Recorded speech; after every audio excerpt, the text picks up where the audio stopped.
Well, I know I'm live. Hello. Where am I looking? I've got to work out where I'm looking on this camera. I think it's there. I'm going to turn you around. I thought I'd just give you a quick update. Loads has happened on the farm. We've got some really exciting news coming soon. I did wind up on April the 1st a friend on the market saying I was pregnant. I think I'm past that now. I'm nearly 51. But he believed me. But anyway, that's another story. And we are going to introduce you to a new company soon who have decided they like what we do and they're going to sponsor us, which is fantastic. But we'll come to that in another video in a couple of weeks' time. But anyway, I thought I'd bring you into the tunnel to show you what we've been up to. Let me turn you round. So the reason I've brought you in is because I still haven't cleared that bed. Been too busy. But if you can see this bed, these are all the stocks. They're growing really well, and I'll take you up to some apricot stocks, and I can show you the difference between single, which are those, and the doubles. So the doubles are gorgeous. And out of this little group I just planted here with some spare seeds, I've only got, by the looks of it, about 4 doubles. There's one down there which is a bit bendy. But basically, I think these were the apricot stocks. These ones that go all the way along are actually these stocks. They're a mixed flower, so mixed colour. And then in this bed here, I planted Greek cress, but as you can see, flower farming is not easy. We've got lots of weeds in between, but the problem with the Greek cress is you can't tell the difference when they're young. So now they're starting to grow a bit taller. Once they come up, then I'll take this, I think it's chickweed. I'll get rid of that. But it doesn't seem to be affecting them, so for now it can stay in. And then here we have Nigella, they're growing quite well. And then over here we have some lupines. Now these are tiny. Now, is it because they're in the tunnel? I don't know. But they're like miniature lupines. Maybe they are miniature. I really don't know. Anyway, there were only spare plants, so I just put them in because they were there. And then moving down, we've got some really cracking calendula there that I use in the salads, and some borage. And then on this row, we have a whole row of the most gorgeous, well, there will be when they open. Oh, these are just finishing now. Hyacinth, smell gorgeous. These are Ranunculus. Let me find one. So that's going to be a chocolate brown one by the looks of it. Just ready to open. Then that's going to be obviously the pinky white one. And then we've got a whole little crew of the hot pinks there. A wine coloured one, which is almost ready to open. That looks absolutely gorgeous. Looks like we've got a white one coming there. And there's quite a lot of stems on these flowers. There's also fat hen. Now, fat hen is a weed in this day and age. But if you didn't know, this used to be, in Britain anyway, as far as I know, this used to be our spinach. And so it's completely edible, and it cooks like spinach and it tastes like spinach. And then when they started importing other spinach into the land, we lost our fat hen spinach. However, we have it growing in abundance in the UK, and so it's completely edible. So if everything hits the fan like is expected, we've always got fat hen to eat. That's this weed. But it is food. Then there's another hot pink one there. And they're just starting to bud up now. And there's a lovely creamy pink. And then in the last bed you can see how much they've grown, the snapdragons. I'm actually going to sow another tray full of those because I've been so busy with everything else, I've completely forgotten. I'm thinking I haven't got a succession. And then down here, 2 trays of salad, hundreds of salad to go out. Now if we take you out here, little tunnel's full as usual. I've got so much work to do. I've been left alone today. Everything's overgrown, everything's been left alone. So I've got lots of work to do, but they're the beds which will have all the veggies and the salads in. This bed's got lots of garlic in already. Under the cover is salad, baby salad. Then we've got, I've actually got in this bed dwarf peas and normal tall peas. And I just wanted to see which one would work best. And then the winds took old Boris, decapitated. He's quite happy though. So Dave's going to chop him down and put him back together. If you can see, I don't know if you can see that bird. There's a kite. I don't know whether he'll come over. Can you see just over the caravan? Here he comes. I don't know whether I can see him in on this. Can you see him? So we get the kite coming over quite often, and on the film it doesn't look as big, but it's absolutely massive. And obviously they're after all baby rabbits at the moment, which are everywhere. I think it's a kite. It looks like a kite, but it's huge. Incredible. Anyway, we'll come back in. And then if I take you over here, oh, we've got some really nice tulips going at the moment. Let me show you. They're quite pretty. They're nice. Now we do have a tulip saga going on because, oh, I don't know whether I showed you, but all the little daffs have come up now next to the beans. The beans are doing okay. The little hedging, where's my finger, is growing and coming up quite nice. Everything's getting its buds on, so that needs weeding. Everything's overgrown, but we've got hydrangeas coming into bloom now. The plum tree has blossomed and the blossoms have died back now. And then we've got the whole row of daffs that are looking lovely. Let me show you the beans. The beans actually are in flower. Let's go here. So despite all the bad weather we've had and the frost, and we've had some really hard frosts, they are actually flowering. They're not as tall as they were last year when I had them in the tunnel. Definitely not as good, which I guess is just the weather. Now, whether they'll get any taller if the weather warms up, I don't know, but the flowers are really pretty, really nice. And so far, I mean, it can change over in a day, but so far no damage. And I haven't touched them, haven't sprayed them, nothing. But yeah, little daffs and crocus are all up. Mine are very late this year, if you can hear me with this wind. And then we've got a lovely bunch, I want to say a lovely bunch of coconuts, but actually a lovely bunch of tulips here. These are just mine for my own sanity. And then the good news is I've managed to put 1, 2, 3, 4, 5, 6, 7, very poor one there, 7, 8, and I've got one in the tunnel, new rose bushes into the land. And these are actually looking quite healthy. How many roses I'll get off them this year, I don't know. But they all look really, really happy where they are, and they've had plenty of mulch. And then over in, that suffered with winds dreadfully. Over in this bed here, oh, you can hear me. Let me turn around. This has got all my gladioli in, and I did plant the gladioli because I needed them out.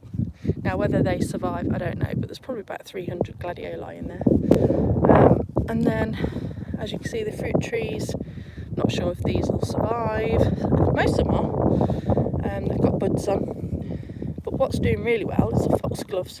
Foxgloves and the outdoor lupines are doing much better.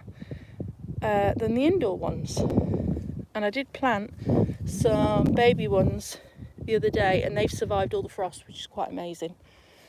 So I'm going to take I'll take down here. Nothing's obviously changed here because that's all the dahlias that are covered. Artichokes look like they're quite happy. They're growing quite well. Got to get in and get this finished and weeded. I've got some volunteers coming this week, so hopefully we'll get some time. But as you can see, amongst the weeds, it's all overgrown. I need to get in here. The lilies are popping up and doing quite well. They're all growing through. Be quite interested to see how many I actually get this year, because they multiply every year, and these were last year's lilies. And then despite the horrific weather we've had, these are all doing rather good. They look quite healthy, even though they're in, in terrible soil. I've not really done anything with this soil. But no, they're okay. They've survived. And so I've got quite a few hundred of those. I'm not a massive fan of lilies, are you? I don't know, put it in your comments below, let me know. What do you think? So you can see I've got quite a lot of lilies going. And then I was having a bit of panic the other day because I was thinking, well, with the lilies I've only got, where are we? 1, 2, 3, 4 beds left for the annuals, which seems a lot, but actually I think I could fill it quite easy. So I might have to steal some of the top beds, and then in this bed here you can see them, they're just like purpley colour, scabious, and then tulips and the daffs, they're mini daffs down the bottom there, they were just left over. And then the tulips, I've got a lot of short tulips. Now, as we were given these tulips in our little field here, I can't complain, but I have had multiple cuts of them. We've got, let me show you, the most prolific, and they just keep coming and coming and coming. We've got these white ones, but they're not quite ready to pick yet. And normally with the red ones, I would pick them when they're just showing colour, but I have picked them like this, and they're not opening. So there's only one here that's slightly open, which is quite nice. So I'm wondering whether that's the stage I need to pick these white ones, whereas the red ones, look, you can see now whether it's just me, they look like miniature. They're really short, there's no stem on them. Whereas the red ones, I'll show you this group here.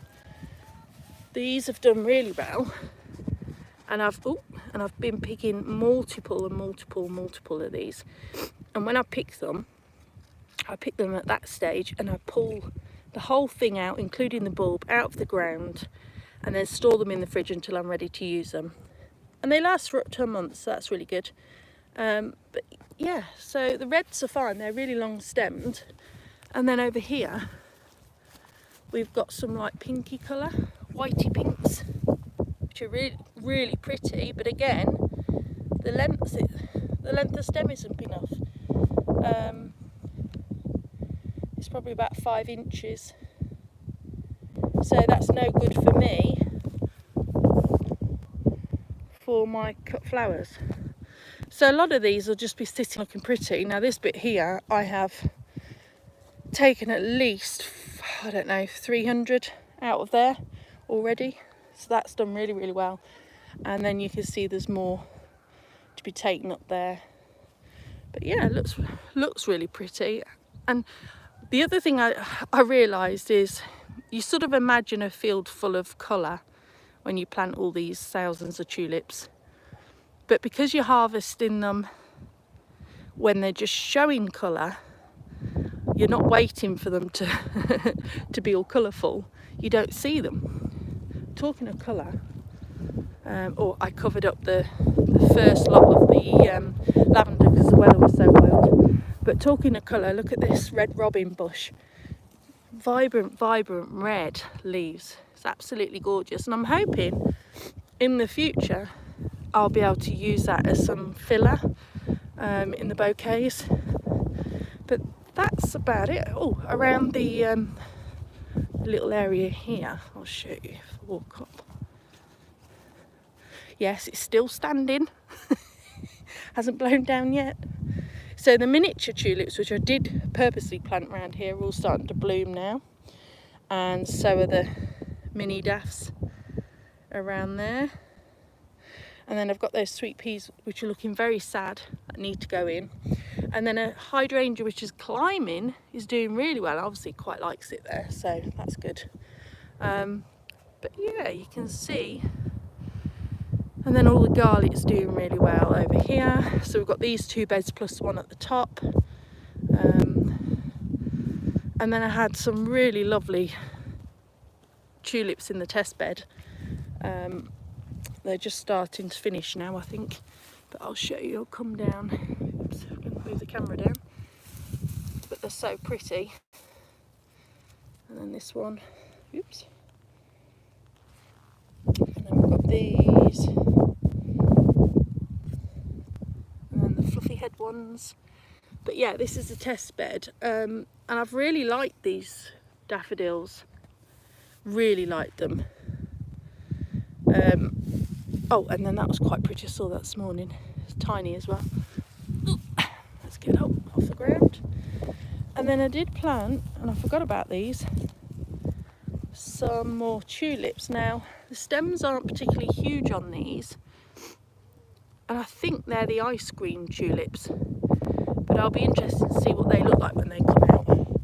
But they're only just poking their heads up now. But that was well worth doing, a test bed, to be honest, because if I hadn't, I would have probably purchased quite a lot, and they weren't long enough. The peach daffs weren't long enough in the stems, and there was certain ones I would buy again and certain ones I wouldn't. So I was quite pleased I actually did that. So I know what to order next year. Let's walk around and see. Look, the wind's really, really battered these little conifers. I'm sort of hoping it doesn't kill them. And you know it's the wind because this side's not too bad, but the other side's completely brown. So if you know how to fix that, if there's any way of fixing it, leave your comments below. That would be really helpful. And then around the pond, the old pond, I've started clearing. I've still got loads to do, because what we've decided to do, because it was all ripped, I'm actually going to plant that area completely, leave the pond at the bottom there, and then redefine all this, which I have been doing, because there's lots of perennials in here that have been hidden by the overgrown weeds. So yeah, so that there is what that looked like last week. So I'm slowly working my way around on my own, because I can't let anybody else do this because they don't know what plants are in here. But if you can look how many plants, perennials are in there, the same is in here somewhere. So I need to go in there myself and get that all cleared out, but it's a mammoth job. And what I've been doing is trying to do a little bit every day. But there's just so many jobs to do at the moment. It's like, what's priority? Well, they're all priority. But everything seems to be surviving. Now I've cleared it, and I will mulch this once it's all done. So yeah, so it's been quite wild really. The weather's been horrific. The beds are looking okay. I need to get in and top them all up ready for the season. We're now supplying three shops plus maybe a new one that signed up this morning. We will see. We'll see how it goes. But yeah, lots to do, and it's just not easy. It's hard work, but I wouldn't change it for the world. It's been really, really rewarding, and we've learnt so much about how to grow, what to do, what not to do. So for anybody thinking of starting a farm, whether it's veggies or flowers, you know, leave your comments below. If I can help you, I'll try. We've had a lot of challenges, but we're getting there, and the field, the top half is virtually done now, ready to plant. So we'll get there. Oh, that's my burning pile, which will be moved. And there's Pippi. She's sitting patiently. She's very whingy at the moment, very clingy. But yeah, so the farm's going okay. It's just everything's a bit overgrown at the moment. I need to mow. I'm a bit OCD when it comes to mowing. If it isn't mowed and looking neat and tidy, I feel quite stressed. But when it's mowed, everything seems a lot easier. So that will be my job tomorrow if it's dry, because it's been raining today. I will try and get everything mowed and tidied up. Anyway, lovely speaking to you today. Oh, I'm back. And yeah, we'll speak soon, and I'll give you an update of the farm as we go along and tell you about the exciting news that we've got with the company, which I won't tell you yet, but they're coming over to see us soon, and we'll go from there. So take care, guys. I've got to try and learn how to turn this off again, because I can never do it. So anyway, we will speak to you soon. Thanks for watching.